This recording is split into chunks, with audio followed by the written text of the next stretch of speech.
খুব প্রিয় প্রিয় পার্ষদ ছিলেন।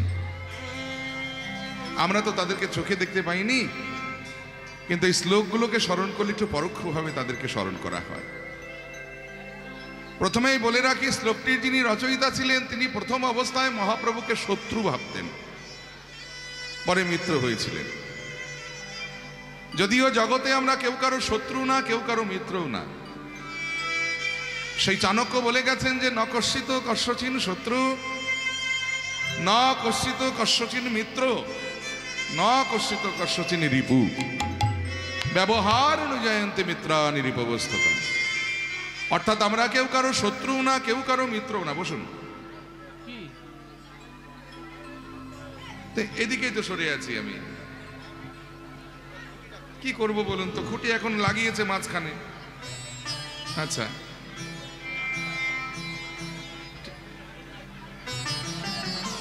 এইদিকে সরবো, এদিকে সরলে এনারা দেখতে পাবেন না।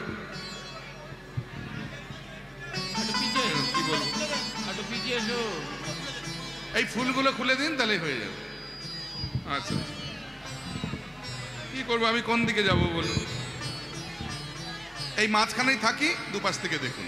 ঠিক আছে, জয়নি তাই কি বলছিলাম, এই দেখুন ভুলে গেলাম, কোথায় ছিলাম? ও, আমরা কেউ কারো শত্রু না, কেউ কারো মিত্রও না। ব্যবহারের দ্বারাই প্রকাশ পায় যে কে কার শত্রু আর কে কার মিত্র। মানে এই যে আমি পলাশ সরকার, আমি যতদিন আপনাদের অচেনা ছিলাম, আপনারা আমাকে চিনতেন না, জানতেন না, তাহলে আমি আপনাদের শত্রু বা মিত্রকে হলাম কি? হলাম না। যখনই আমি আপনাদের চেনা হয়ে গেলাম, আমার মতের সঙ্গে আপনাদের মত মিলল, মানে আমি আপনাদের মিত্র। আর যদি কোনো কারণে আমার মতের সঙ্গে আপনাদের মত না মেলে, তাহলেই আমি আপনাদের শত্রু। তাহলে কত সুন্দর কথা দেখুন, যে আমরা কেউ কারো শত্রু না, কেউ কারো মিত্রও না। ব্যবহারের দ্বারা প্রকাশ পায় যে কে কার শত্রু আর কে কার মিত্র। শ্লোকটির যিনি রচয়িতা ছিলেন তিনি কাশীর একজন বিখ্যাত পণ্ডিত ছিলেন। ন্যায় দর্শন শাস্ত্রে যার অগাধ পাণ্ডিত্য ছিল, যাকে সরস্বতীর বরপুত্র বলা হতো, যার নাম ছিল প্রকাশানন্দ সরস্বতীপাদ মহাশয়। এই প্রকাশানন্দ সরস্বতীপাদ মহাশয় ইনি কিন্তু প্রথম অবস্থায় মহাপ্রভুকে দু চোখে দেখতে পারতেন না। মনে মনে চিন্তা করতেন, কে সন্ন্যাসী রে বাবা, সন্ন্যাসীর ধর্ম কেন এরকম হতে যাবে? সন্ন্যাসী তো দাঁড়ে দাঁড়ে ঘুরে ঘুরে দিব্যজ্ঞান ছড়িয়ে বেড়াবে, তো না তো এই বেটা নবীন সন্ন্যাসী গলায় গেঁদা ফুলের মালা ঝুলিয়ে ওই মেয়ে ভোলানো সাজ সেজে রাস্তা দিয়ে দিনরাত হরে কৃষ্ণ করতে করতে যাচ্ছে, তুমি কেমন সন্ন্যাস? কিন্তু প্রকাশানন্দের ভুল ভেঙেছিল সেদিন, যেদিন মহাপ্রভুর সঙ্গে সামনাসামনি শাস্ত্র আলোচনায় বসেছিলেন। মহাপ্রভুর বদনে একটার পর একটা শ্লোকের বর্ণনা শুনতে শুনতে একসময় আছাড় খেয়ে পড়েছিলেন মহাপ্রভুর রাতুর রাঙা চরণে, যে হায় হায়, এরকম একটা মানুষকে আমি এতদিন না চিনে না জেনে এনার সম্বন্ধে জগতে এত কটু কথা বলে বেরিয়েছিল। বাবা, পণ্ডিতের ধর্ম কি জানেন? পণ্ডিত যদি প্রকৃত পণ্ডিত হন, সেই পণ্ডিত যদি কাউকে চেনার আগে অবজ্ঞা করে ফেলে, সেই পণ্ডিত যদি পরে তাকে চিনতে পারে, সঙ্গে সঙ্গে তাকে পূজা করে, আর পূজা করে ভগবানের সঙ্গে এক আসনে বসিয়ে দেন। তাই যেহেতু প্রকাশানন্দ প্রকৃতার্থে পণ্ডিত ছিলেন, তাই তিনি মনে মনে চিন্তা করলেন যে এইরকম একটা মানুষকে আমি এতদিন না চিনে না জেনে এনার সম্বন্ধে জগতে অনেক কটু কথা বলে বেরিয়েছি। আরে একটু টোনটা কমিয়ে দাও, চিঁচি করছে মাঝে মাঝে। হ্যাঁ, জয় নিতাই, হরে কৃষ্ণ হরে কৃষ্ণ, জয় নিতাই, রাধেশ্যাম। তাই প্রকাশানন্দ মনে মনে চিন্তা করলেন যে এইরকম একটা মানুষকে আমি এতদিন না চিনে না জেনে এনার সম্বন্ধে জগতে অনেক কটু কথা বলে বেরিয়েছি। এবারে যখন এই মানুষটাকে আমি চিনতে পেরেছি, তাহলে আমার ঘোষণা করে যাওয়ার দরকার এই মানুষটা সম্বন্ধে দু চারটে সত্য কথা। আর ঘোষণা করতে গিয়ে তিনি মহাপ্রভুকে কেন্দ্র করে একটি গ্রন্থই রচনা করে ফেললেন, যে গ্রন্থটির নাম হলো চৈতন্য চন্দ্রামৃত গ্রন্থ। আর সেই গ্রন্থে মহাপ্রভুকে উদ্দেশ্য করে এত সুন্দর সুন্দর সংস্কৃত শ্লোকগুলো লিপিবদ্ধ করা আছে। মহাপ্রভুকে প্রণাম করতে গেলে যে মন্ত্রটির দ্বারাই প্রণাম করতে হয়, সেই মন্ত্রটি আজকে আমরা লীলা প্রারম্ভে আস্বাদন করলাম। আর এই মন্ত্রটি রচনা করেছিলেন প্রকাশানন্দ সরস্বতীপাদ, যেটা চৈতন্য চন্দ্রামৃত গ্রন্থে লিপিবদ্ধ করা আছে। কি না, আনন্দ লীলায় বিগ্রহ হেমাভদিব্য ছবি সুন্দরায় তস্মৈ महाप्रेम रस प्रदाय चैतन्य चंद्राय नमो नमस्ते। आनंद लीलामय विग्रहाय, অর্থাৎ তিনি আনন্দের লীলাময় বিগ্রহ। আনন্দ কাকে বলি? দেখবেন বাবা, এই জগতে প্রত্যেকটা মানুষ, প্রত্যেকটা জীব যার যার মতো করে আলাদা আলাদা ভাবে, মানে পৃথক পৃথক ভাবে আনন্দ উপভোগ করে থাকে। সবার আনন্দ পাওয়ার ধরন কিন্তু একরকম নয়। আমরা কেউ টিভি দেখে আনন্দ পাই, কেউ তাস খেলে আনন্দ পায়, কেউ মদ্যপান করে আনন্দ পায়, কিন্তু এই আনন্দ কি প্রকৃত আনন্দ? যায়নি তাই। শাস্ত্রে বললেন আনন্দ কাকে বলে না, প্রকৃত আনন্দ হলো সেই আনন্দ যে আনন্দ অপরের নিরানন্দের কারণ হয় না। মানে আমি আনন্দ করব, কিন্তু আমার আনন্দের জন্য যেন আর কেউ দুঃখ না পায়, সেটা হলো প্রকৃত আনন্দ। তাহলে টিভি দেখে আমরা আনন্দ পাচ্ছি। টিভিতে কি দেখছি? দিনরাত ওই বাংলা চ্যানেলগুলোতে বাংলা সিরিয়াল, আর সেখানে দিনরাত শুধু শাশুড়ি আর বৌমার ঝগড়াঝাটি। আর তাই দেখে বৌমা যদি শাশুড়ির উপরে অ্যাপ্লাই করছে, তো বৌমার কারণে শাশুড়ি দুঃখ পাচ্ছে। আর শাশুড়ি যদি বৌমার উপরে অ্যাপ্লাই করছে, তো শাশুড়ির কারণে বৌমা দুঃখ পাচ্ছে।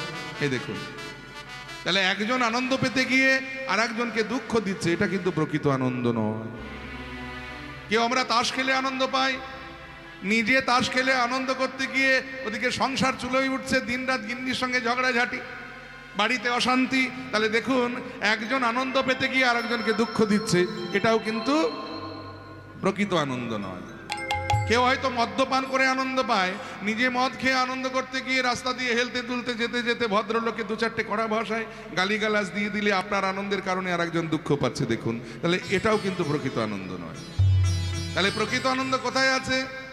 এই দেখুন, আপনারা এসেছেন কীর্তন শুনতে, আমরা এসেছি কীর্তন গাইতে।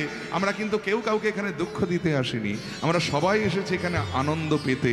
তাহলে কীর্তনে আছে প্রকৃত আনন্দ। আর কীর্তনের পিতা হলেন আমার চৈতন্য মহাপ্রভু, তাই তিনি হলেন আনন্দের লীলাময় বিগ্রহ। নিতাই গৌর হরি বল হরি। তাহলে প্রথমেই বলা হলো যে আনন্দ লীলাময় বিগ্রহায়, আর এরপরেই বলা হচ্ছে হে মাভ দিব্য ছবি সুন্দরায়। হে মাভ মানে হেমযুক্ত আভ। হেম মানে হলো সোনা, আভ মানে গায়ের বর্ণ। তার গায়ের বর্ণটা কেমন না, সোনার মতো। আর তারপরে বলা হলো দিব্য ছবি। এখানে ছবি মানে কিন্তু কোনো ফটো নয়, এখানে ছবি শব্দের অর্থ হলো অবয়ব, মানে তাকে দেখতে কেমন না, দিব্য পুরুষের মতো। তাহলে তিনি আনন্দের লীলাময় বিগ্রহ, তার গায়ের রংটা সোনার মতো, তাকে দেখতে দিব্য পুরুষের মতো। কিন্তু এগুলো জেনে আমাদের লাভ কি? আমরা তাকে প্রণাম করব কেন? আমরা তাকে প্রণাম করতে যাব কেন? বলে কেন তিনি আনন্দের লীলাময় বিগ্রহ। বলে তাতে আমাদের কি যায় আসে? আরে বাবা, তার গায়ের রংটা তো সোনার মতো, বলে তার জন্য প্রণাম করব কেন? তিনি দেখতে দিব্য পুরুষের মতো, বলে তার জন্য আমাদের কি যায় এলো? আমরা প্রণাম করতে যাব কেন? প্রণাম পেতে গেলে তো একটা লিগ্যাল রিজন চাই। সে যে প্রণাম পাবে, তার বিনিময়ে সে আমাদের কি দিয়েছে, এটা প্রথমে আমাদের জেনে নিতে হবে। তারপরে আমরা তাকে প্রণাম করবো কিনা সেটা আমরা সিদ্ধান্ত নেব। প্রকাশানন্দ সরস্বতীবাদ বললেন, বাবা আমরা কেন তাকে প্রণাম করব জানেন? কারণ তিনি আমাদের এমন একটা মহামূল্যবান বস্তু দান করেছেন, যা ইতিপূর্বে কেউ কোনোদিন কাউকে কখনো দান করেনি।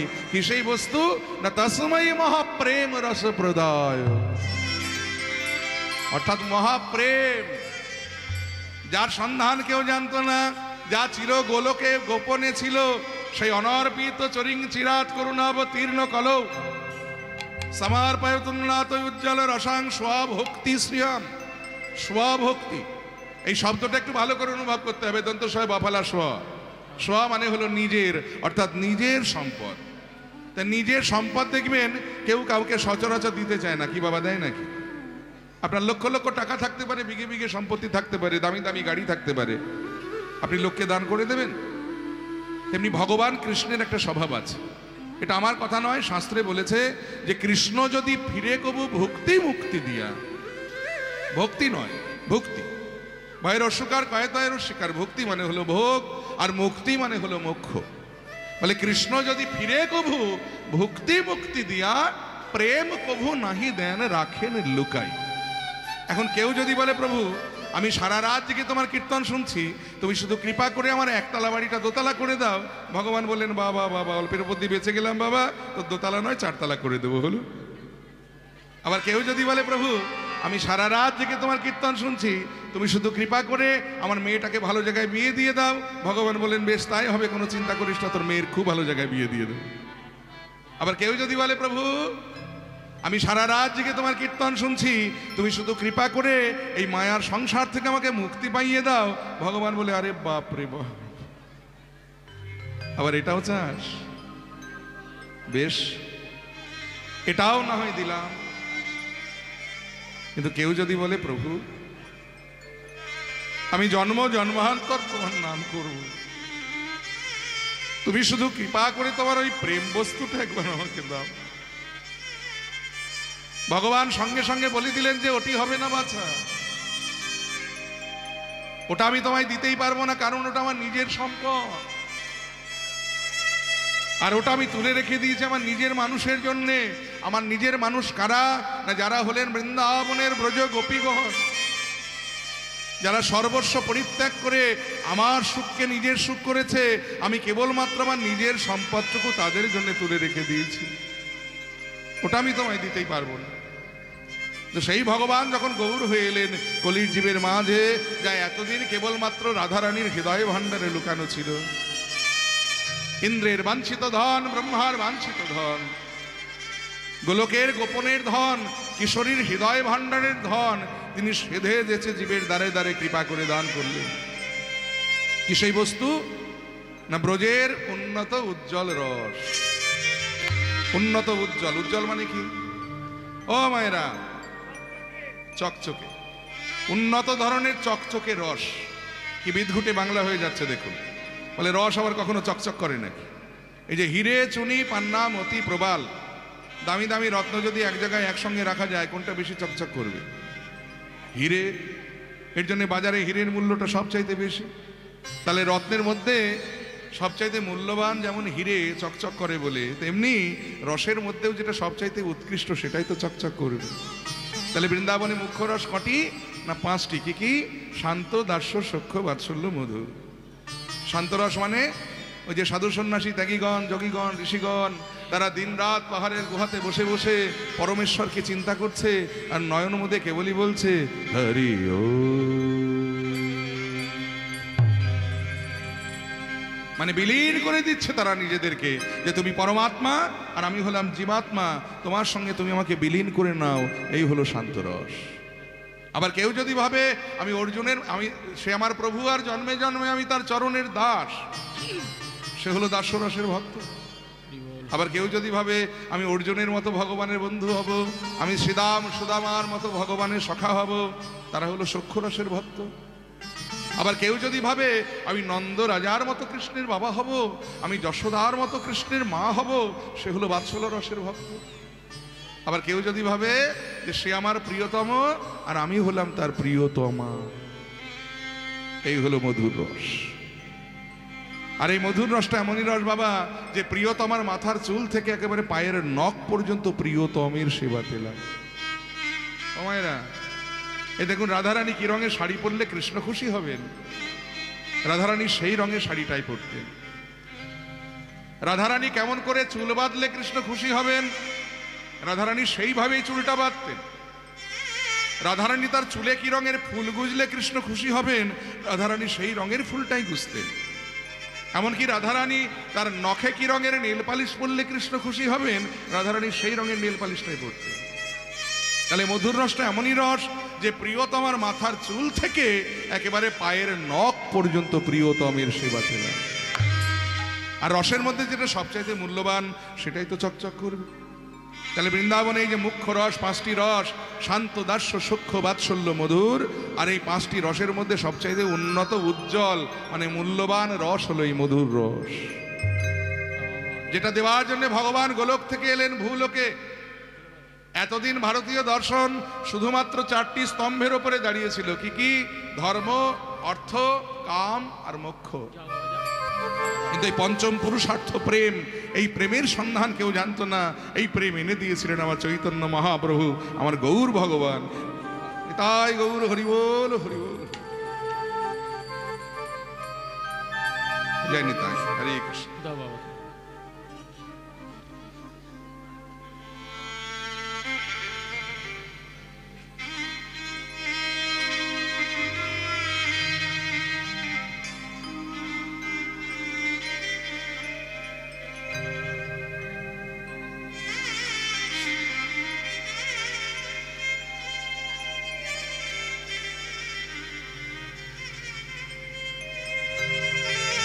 हरि बोल हरि बोल हरि बोल।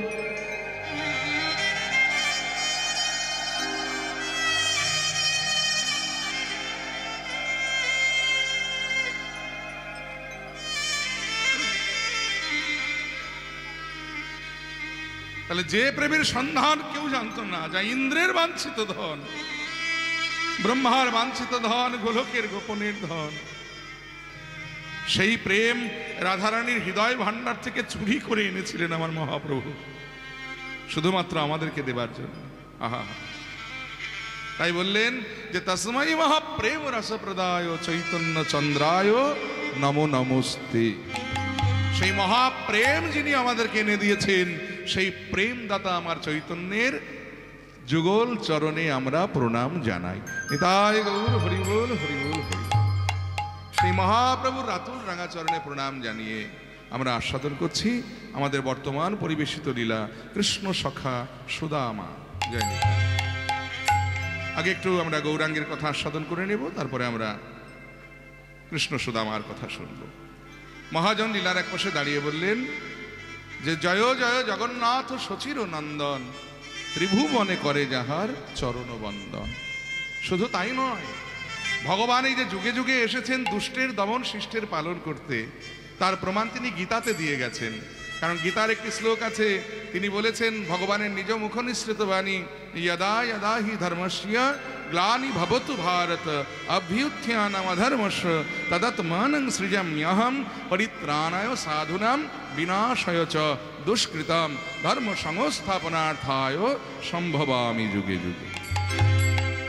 যখন যখন ধর্ম অধর্মে পরিণত হয়েছে, তখনই অধর্মকে সমলে উৎপাটন করে পুনরায় ধর্মরাজ্য স্থাপন করতে, সাধুদের পরিত্রাণ করতে আর পাপীদের উদ্ধার করতে ভগবান যুগে যুগে অবতীর্ণ হয়েছেন। তার প্রমাণ আমরা পেয়েছি কি করে? এই দেখুন না, এই পদাবলিতেই পদকর্তা বলেছেন, শুনেছি পুরাবেতে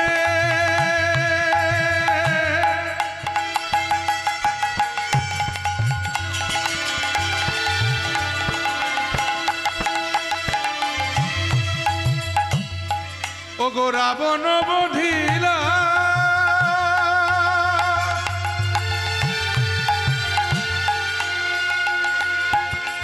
আবার গোলকের গোপত প্রেম প্রকাশ করিলা।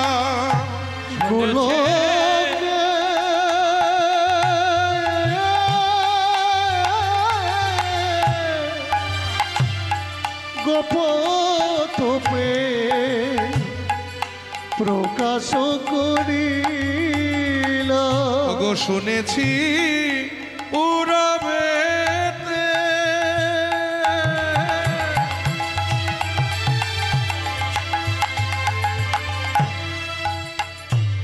সেই রাবণ বধিলা,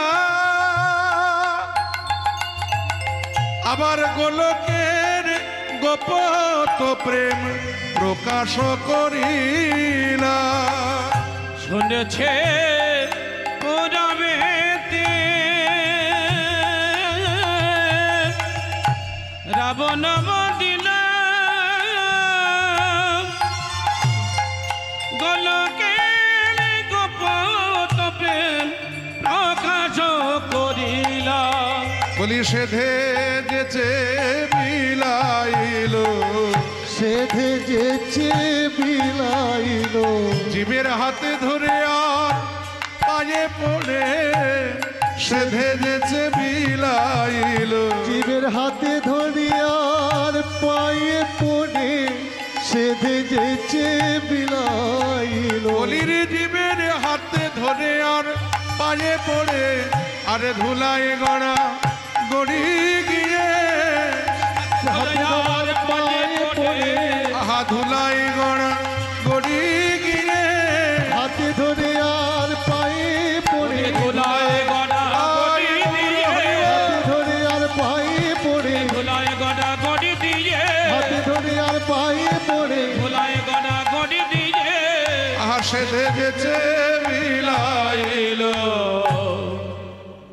শুনেছি পুরাবেতে রাবণ বধিলা, গোলকের গোপত প্রেম এবার প্রকাশও করিলা। বাবা কত বলবো তার কথা, এক মুখে বলে শেষ করা যায় না। ব্রহ্মা চতুর্মুখে যার কথা বলে শেষ করতে পারেনি, ভোলানাথ পঞ্চমুখে যার কথা বলে শেষ করতে পারেনি, আমরা এক মুখে কতটুকু বলবো? তবে একটু বলার চেষ্টা করি যতটুকু বলতে পারি। যদি প্রথমে তার রূপের কথা বলতে যাই তাহলে বলবো রূপ ছিল তার অনবদ্য, কোটি কামদেব যার রূপ দেখে মূর্ছা যেতেন এমন রূপের উপবান ছিলেন আমার গৌর সুন্দর। আর গুণের কথা বলতে গিয়ে বলবো বাবা গুণ ছিল তার অপরিসীম, অর্থাৎ যার কোনো সীমা হয় না। আর অবদান যা ছিল অনির্বচনীয়, মানে বদনে বলে শেষ করা যায় না। কি দেননি তিনি আমাদের, ভাবুন তো। আজ থেকে প্রায় 538 বছর পূর্বে আমরা যদি নবদ্বীপের মাটিতে ফিরে যাই বাবা, কি ছিল না সেখানে? বড় বড় টোল ছিল, বড় বড় পণ্ডিত ছিল, সেই পণ্ডিতদের পাণ্ডিত্য ছিল, আবার সেই পাণ্ডিত্যের অহংকারও ছিল। অর্থ ছিল, মানুষে মানুষে ঠেকাঠেকি ছিল, কিন্তু একটি বস্তুর অভাব ছিল যার নাম হলো প্রেম বা ভক্তি। সোজা কথায় নবদ্বীপে একটি প্রদীপ ছিল, সেই প্রদীপে তেল ছিল, তাতে সলতে ছিল, পাশে আগুন ছিল, কিন্তু অগ্নি প্রজ্বলিত করবার কেউ ছিল না। কিন্তু আমার শ্রীকৃষ্ণ চৈতন্য মহাপ্রভুর আবির্ভাবে যেদিন হতে এই প্রদীপটিতে অগ্নি প্রজ্বলিত হয়েছিল, আর সেই যে বলা শুরু হলো জয় নবদ্বীপ ভারত প্রদীপ। আজকে হরিসভায় দাঁড়িয়ে আমরা অহংকার করে চিৎকার করে গলা ফাটিয়ে বলতে পারি যে নবদ্বীপ আজকে শুধু ভারতের প্রদীপ নয়, শ্রীধাম নবদ্বীপ আজ গোটা বিশ্বের প্রদীপ, মানে পৃথিবীর প্রদীপ। কি আপনারা সকলে একমত নিশ্চয় আমার সঙ্গে? এই যে দেখুন না, মাইক দেওয়া যাবে? আচ্ছা দেবে, দেবে আর একটা মাইক দেবে। মাইক না দিলে ঘুরে কি করে গাইব? একটা মাইক দিতে হয় না। হ্যাঁ ওই দিকটা দিক, মাইক দিক, হবে হবে হবে। জয় নিতাই। সবার ডিমান্ডই পূর্ণ করতে হয়, কি করা যায়? জয় নিতাই। ওদিকে মাইক না দিলে আমি ওদিকে ঘুরবো কি করে, তাই না? জয় নিতাই। যাই হোক, কি বলছিলাম যেন? আজ কত দেশ বিদেশ হতে কত অগণিত গৌর ভক্ত দল, কোথায় আমেরিকা, কোথায় অস্ট্রেলিয়া, কোথায় ফ্রান্স, কোথায় ইংল্যান্ড, কত দেশ বিদেশ হতে কত অগণিত গৌর ভক্ত দল, তারা দিবানিশি নবদ্বীপের মাটিতে এসে নামের মালা হাতে করে দিনরাত তারা গৌর গৌর গৌর গৌর করছে। কিন্তু দুঃখ লাগে কোথায় জানেন?